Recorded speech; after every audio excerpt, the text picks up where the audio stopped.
Now, we had spoken about how people had come to the United States from literally every part of the earth, that they had come for a variety of reasons. Some cases it was political freedom or religious freedom, but a lot of people came for the economic freedoms that were available in the United States. Coming to the US, or starting off with nothing literally, and building yourself up is the epitome of the American dream.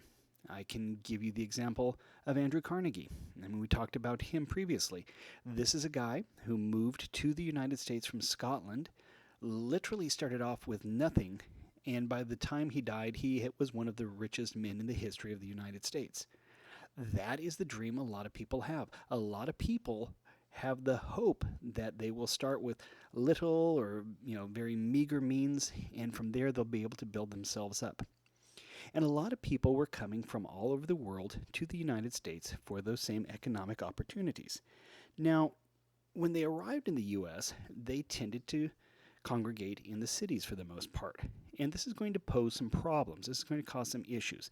Not necessarily because of the people, but just because of the number of people. As people arrive in cities at this point in time, they're going to need to find housing. And so there's going to be an increase in building. And there aren't a lot of rules and regulations at that time. You think about it right now, if you go through and you want to build a house or a building or something along those lines, there's all sorts of regulations, there's all sorts of codes you have to follow. Not so much back here at this time. Cities just sort of sprung up out of nowhere, and oftentimes they were not planned out, they just sort of happened. The result of that led to some serious challenges. The growth of these cities is what's referred to as urbanization. It is the growth of cities in general. And so we're going to look at some of the challenges and hopefully see how they figured out to fix these things. And to start talking about some of the opportunities. Now, the cities in America at this time were growing quite rapidly. And with the growth in the cities, there were a number of jobs available, everything from construction to factories to pretty much anything in between. And so you did have the opportunity to make a living in the cities. A lot of the nation's new immigrants settled in these cities. Okay, they were arriving from, as we said before, all points on the compass. But they were finding it easier to sort of acclimate, for lack of a better word, in the cities. Now, as we've said previously, they came for a variety of reasons. We're really going to focus a little bit more in this section on the economic opportunities, however. Okay? Now, the reason that the new immigrants had a tendency to settle in the various cities is because that's where the jobs are. Okay? In the cities, you had a growing number of factories and other businesses. Like I said, while the cities were growing, it wasn't just the ability to find jobs in construction, for example, but this is where they were actually building the factories. This is where the jobs were available. And usually what happens is wherever there is work, you're going to find people going there. If you're living someplace where there are not a lot of job opportunities, you're going to have a tendency to find people will pick up stakes and go to wherever they think they have a better chance of actually finding some kind of job. So they have these factories are growing, and it could be anything from food processing to manufacturing to business in general, anything at all. There were a wide variety of these businesses available. And the more businesses there were, the more jobs were available. The more jobs that were available, the more people went to that area to try and get the jobs. Now, most of the immigrants at this time, we're talking about the East Coast, we're talking about predominantly European immigrants. They settled mainly in cities in both the Northeast and the Midwest. So you're talking about places like New York, Boston, St. Louis, Milwaukee, Detroit, Chicago. You're looking at sort of the northern part of the nation, pretty much east of the Mississippi River. So they're going to the various cities there. And as more and more people are coming, remember we talked about the fact that during this time frame we're looking at somewhere in the range of 20 million people arriving. As these people are arriving, they're all looking for places to live. They're all looking for some place where they can at least, sleep at night. And as a result, you're going to have a lot of growth in regards to the buildings. There are a lot of people who are looking at the folks trying to find some place to live, and they realize if they put up some kind of housing, that they'll be able to rent it to people. But like I said, there's no real rules or regulations or codes or anything like that for what's being built at this time. It was really very much a you're on your own, wherever you find to live. Maybe it was built well, maybe it was built poorly. It just was sort of hit or miss. But all these people arriving and all of these buildings going up led to what's referred to as rapid urbanization. Okay, the cities are growing. Now, the U.S. had been predominantly a agricultural nation for a long time. It wasn't until after the Civil War, the 1860s or so, that we really started moving to cities in big numbers. Now we have rapid growth in cities. And these cities are just growing any and all directions. There's no central planning of any kind. There's slaughterhouses next door to homes, which are next door to schools, which are next door to factories. Think about the way cities are laid out today. You have areas where there's housing, you have areas where there are schools, you have areas where there are businesses or manufacturing or things like that. And generally speaking, they're zoned into these different types of buildings. Not so much back then. At this point in time, you could build whatever you wanted, wherever you could find room for it. If you had enough open ground, you could build absolutely anything.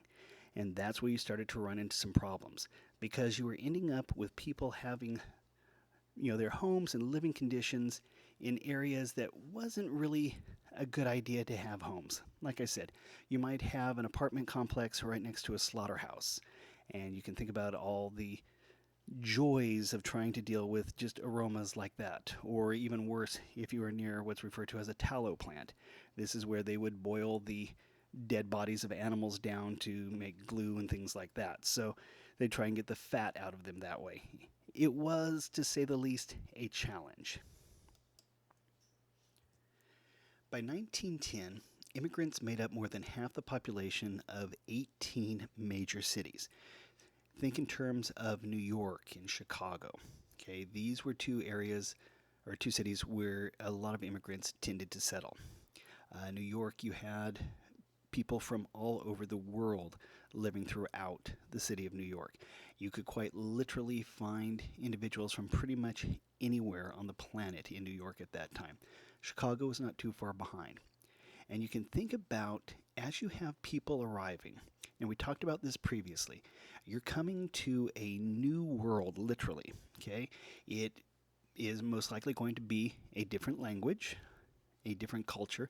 Sometimes you're even talking about different alphabets.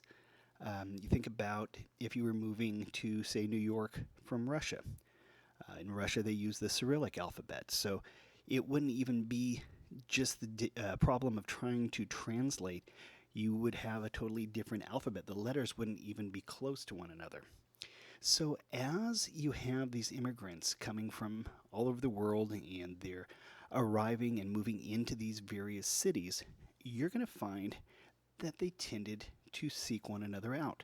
They wanted to find people with whom they could share some kind of common experience or common background. A lot of immigrants settled in neighborhoods with others from the same country. This is how you end up with New York, for example, is famous for places like Little Italy, where you're going to have a sizable number of people living in the same general area who had moved to the United States from the same part of, say, Europe, for example. Sometimes it would get to the point where you would have people from the same towns in Europe living in the same apartment building now in New York, for example. And this was a benefit to them. There were some people who had lived in the United States longer, and so new arrivals were able to quite literally learn from the experience of others. They were able to go through and find out what did work and didn't work in regards to the city. And so as these people would congregate together in these small pockets, they would lean on one another in order to try and make sure that they would survive and thrive. This was an attempt to try and make life a little bit easier. The idea is that, I've said it before, there is strength in numbers. So if you have people with whom you have common experience, maybe you'll be able to get some things done a little more easily. Maybe you'll be able to have a little smoother path. Now, while we do have this large number of immigrants coming to the U.S. from, like I've been saying, all over the world, you're going to see that these newly arrived immigrants, they're going to learn about the nation. They're going to learn about the United States through something known as the Americanization movement. Now, this was an attempt to help acclimate new arrivals to life in the United States. Remember, we had the term melting pot, and we talked about that being essentially how all the various peoples and cultures of the world blended together in the United States to make a unique American personality. And so, as people are arriving, there is going to be the attempt to help them get used to the new country, to learn what they need to know about the United States so that they'll be able to, not just exist, but to thrive. And the way it worked was this. Schools would go through and they would teach immigrants both English as well as American history and government. Now, I can speak from personal experience in a couple ways in regards to this. We have, she used to be what we called our adopted grandmother. Her family had come here from Sweden back around this time, and the way that her family learned English was quite literally the kids would learn it in school and then come home at night and teach the parents. I can also speak, I've mentioned before that my wife was born and raised in Mexico City. When she moved to the United States in 7th grade, she started to learn English through the school she was going to. So there is this continued tradition to try and help people learn to acclimate and to survive in the new culture. The idea of learning American history and government, that is also beneficial. When my wife went through and got her U.S. citizenship, she had to go through and take a test that showed she had an understanding of both U.S. history and how the government worked. So as the schools are teaching immigrants English and American history, usually this is going to be done either at night school, so you have these immigrants coming, they're working all day at whatever their job is, and then at night they're taking additional time to go and try and learn either English or American history or government or things along those lines. So they're learning it that way, or like I said with my adopted grandma, that they're learning it through the kids learning it in the day and then teaching the parents at night. But the reason they're doing all this is to help the newly arrived immigrants become American citizens.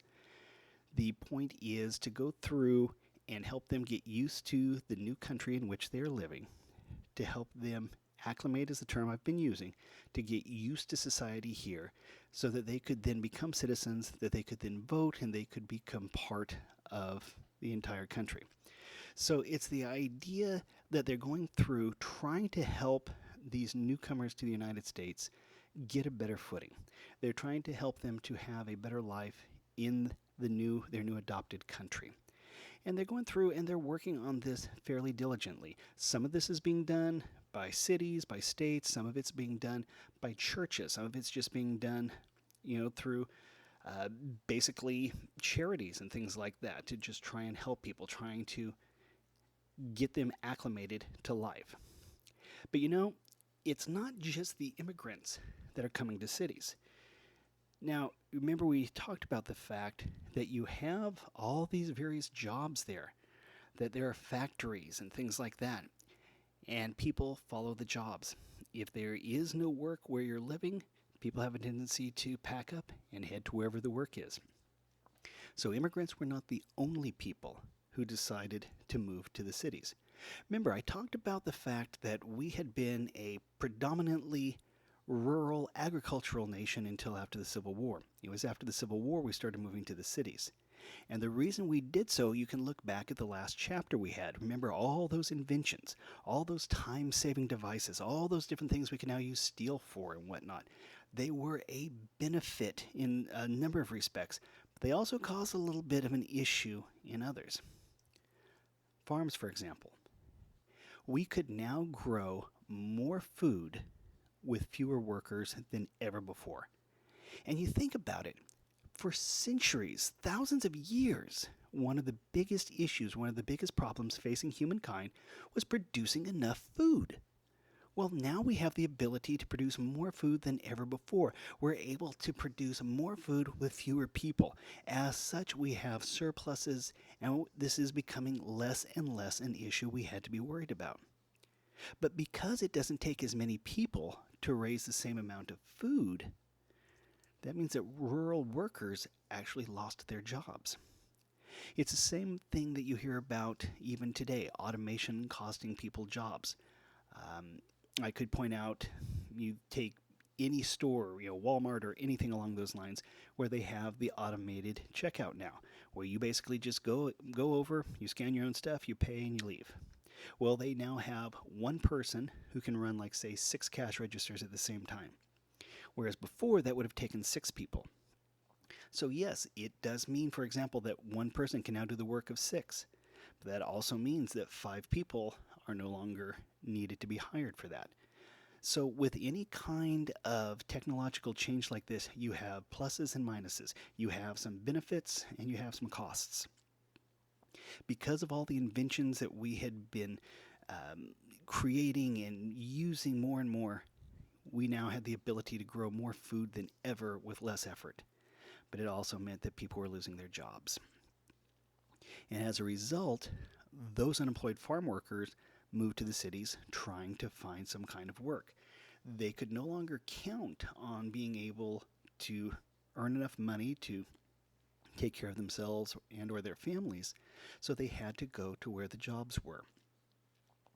People will do that no matter what their situation in life. If they need to find work, they will go to where the work is. We'll see a lot of that when we get to the Great Depression and people moving all across the nation in the hope of finding work. So you have the immigrants coming to the cities looking for jobs. You have workers who are now unnecessary, for lack of a better term, because of technological advances. They're looking for jobs. So you have more and more people arriving in the cities on a regular basis, and that's going to cause the cities to grow more and more. And so you can see where, without any kind of thought or foresight or anything, these cities are just exploding on the scene, and you're going to start to run into some issues. Now, dealing with farms and whatnot, in the south part of the United States, a lot of the southern farmers who lost jobs were African American. And the reason for that was because of the type of work that they were able to do. The biggest thing at the time in the South was what was referred to as sharecropping. My grandfather's family were sharecroppers. And what it basically means is you're living on a farm, you don't own the land, you have to pay for the seed and everything, you plant everything, you do all the work, and when all is said and done, you get to keep maybe half of the money from what you had done. So it is backbreaking work, and it wasn't giving a lot of benefits to the people who were doing it. So in the South, between 1890 and 1910, so we're looking still at about the same time frame that we have all these people arriving from Europe, you have, give or take, about 200,000 African Americans left the farms and whatnot of the South and started to move north. Now, they moved to places like St. Louis, Chicago, Detroit, New York. They were moving to the big cities, okay? Just like the immigrants and just like the other farm workers, people are being drawn to the cities, mostly for economic reasons, but that's not the only thing. The African Americans who were leaving the South for the North at this time hoped that they'd be able to escape, one, the economic hardship of generally, being sharecroppers, and two, they would hopefully escape the racial violence that had really come into existence with the end of Reconstruction. So they moved north, hoping to find things would be better. And in certain cases, there were some improvements, but not, everything they thought. When they did arrive in the north, they still found that there was racial prejudice going on. They also found out that the wages that they had hoped for were not as good as they had imagined. So there's still going to be a lot of problems in regards to all of this. You have different groups, be that immigrants, farmers, African Americans, all of the above, they're moving to the cities at this point in time because quite literally they see it as, the pot of gold at the end of the rainbow, that everything is going to be great if they can just get there, they'll find work and a place to live, etc., etc. People find out that it's not always as good as they hope. It may not be the worst thing to ever happen, but finding the cities was not exactly that pot of gold at the end of the rainbow. People found out that there would still be some challenges laying ahead of them.